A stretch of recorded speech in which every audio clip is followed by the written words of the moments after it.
অভিনন্দন এবং ভালোবাসা এবং আসামের এই পবিত্র মাটিতে পা রেখে এবং বিশেষ করে তোমাদের থেকে এই আতিথেয়তা পেয়ে এই সম্মান পেয়ে আমরা প্রত্যেকে আপ্লুত, গর্বিত এবং সম্মানিত। আজকে আমি শুধু নই, আমার সঙ্গে আরো উপস্থিত রয়েছেন আরো বিশিষ্ট নেতৃবৃন্দ, যারা প্রত্যেকেই তাদের বক্তব্যের মাধ্যমে, সুবিস্তৃত বক্তব্যের মাধ্যমে তারা কিন্তু পরিচয় দিয়েছেন যে কতটা কাজ তৃণমূল কংগ্রেস করে এসছে এবং আগামী দিনে কতটা করবে। প্রত্যেকেই রয়েছেন এখানে, তারা প্রত্যেকেই আমার ম্যাক্সিমাম আমার সিনিয়র, ইয়াসি রয়েছেন, ডাম্পি রয়েছে, এরা আমার বন্ধুস্থানী এবং বাজারে সবাই আমার গুরুজন। কিন্তু বিষয় একটাই, তার আগে আমি বলতে চাই যেটা আরো, যে এখানে আমি কিন্তু কোনো অভিনেতা বা তৃণমূল কংগ্রেসের কোনো নেতা হিসেবে আসিনি। আমি এসেছি মমতা বন্দ্যোপাধ্যায় একজন একনিষ্ঠ সৈনিক এবং তৃণমূল কংগ্রেসের একজন কর্মী হিসেবে, এবং সেইটা হিসেবে যদি আপনারা আমাকে স্বাগত জানান তাতে আরো অনেক বেশি আমি খুশি এবং ধন্যবাদ আপনার সকলকে জানাবো।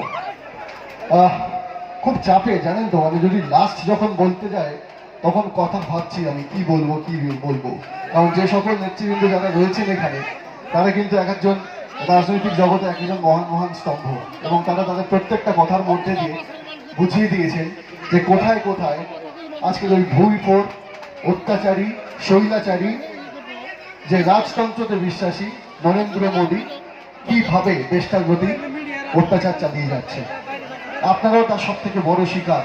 আপনারা জানেন যেটা যে এনআরসি নিয়ে কথা হচ্ছিল, মাননীয় সাংসদ তার বক্তব্যের মাধ্যমে এটা নিয়ে পুরোটাই বিবেচনা বা বিস্তারিত আলোচনা করেছেন, আপনারা বুঝেছেন।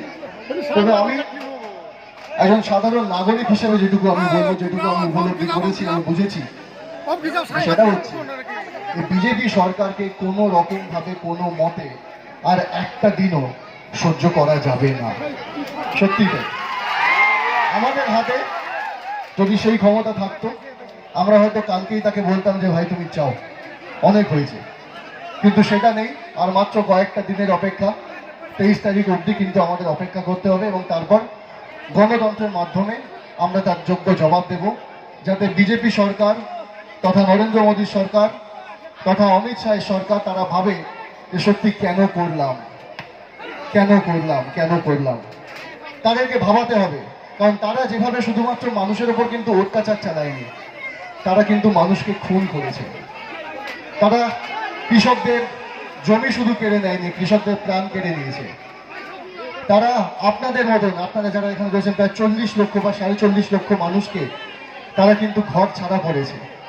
তো সুতরাং এত পাপ কিন্তু বিফলে যাবে না।